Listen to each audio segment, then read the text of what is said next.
દર્શક મિત્રો, આપ જોઈ રહ્યા છો YNN ન્યૂઝ. હવે જોઈએ અગત્યના સમાચાર. પહેલગામમાં આતંકી હુમલા બાદ વડોદરા પોલીસ એક્શનમાં આવી સતર્ક બનીને પેટ્રોલિંગ સઘન બનાવ્યું છે. કેન્દ્ર સરકારના પાકિસ્તાન નાગરિકોને પરત જવા માટે આપેલા અલ્ટિમેટ એપ અંગે વડોદરા શહેર પોલીસ કમિશનરે તમામ પોલીસ અધિકારીઓ સાથે બેઠક યોજી શહેરમાં સંવેદનશીલ વિસ્તારોમાં સઘન ચેકિંગ હાથ ધરવાની સૂચના આપવામાં આવી છે. તદુપરાંત શૈક્ષણિક સંસ્થાઓમાં અભ્યાસ કરતા વિદેશી વિદ્યાર્થીઓ તથા વિદેશથી ફરવા આવેલા વિદેશી યાત્રીઓના ડેટા એકત્રિત કરવાની પણ સૂચના આપવામાં આવી છે.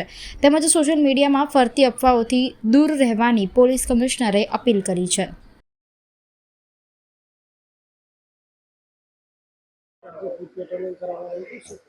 આજે મહેરબાન પોલીસ કમિશનર સાહેબની સૂચનાથી વડોદરા શહેરના ઝોન 2 વિસ્તારમાં આવતા રાવપુરા, નવાપુરા, જેપી, ગોત્રી, અકોટા, અટલાદરા આ તમામ વિસ્તારોમાં જે સંવેદનશીલ વિસ્તારો છે આમાં અમારા દ્વારા વ્હીકલ માર્ચ કરવામાં આવેલો છે અને અમારા દ્વારા જાહેર જનતામાં શાંતિ અને સલામતીની ભાવના રહે અને કોઈ પણ તરીકાની રૂમર મોંગરિંગ અથવા કોઈ પણ ગેરભાવના ઊભી ના થાય આ રીતે અમે લોકોને હેતુથી ફૂટ પેટ્રોલિંગ અને વ્હીકલ પેટ્રોલિંગ કરવામાં આવેલી હતી અને અમારી જાહેર જનતાથી એક જ વિનંતી છે, કોઈ પણ રીતના એવા જે મેસેજીસ અથવા કોઈ પણ ફેક મેસેજ અથવા રૂમર્સ આપણે સોશિયલ મીડિયા ઉપર અથવા લોકો મારફત મળે તો એના ઉપર ભરોસો નહીં કરવાનો અને તરત જ પોલીસને કોન્ટેક્ટ કરવાનો જેથી સમયસર અમે એમના વિરુદ્ધમાં પગલાં લઈ શકીએ.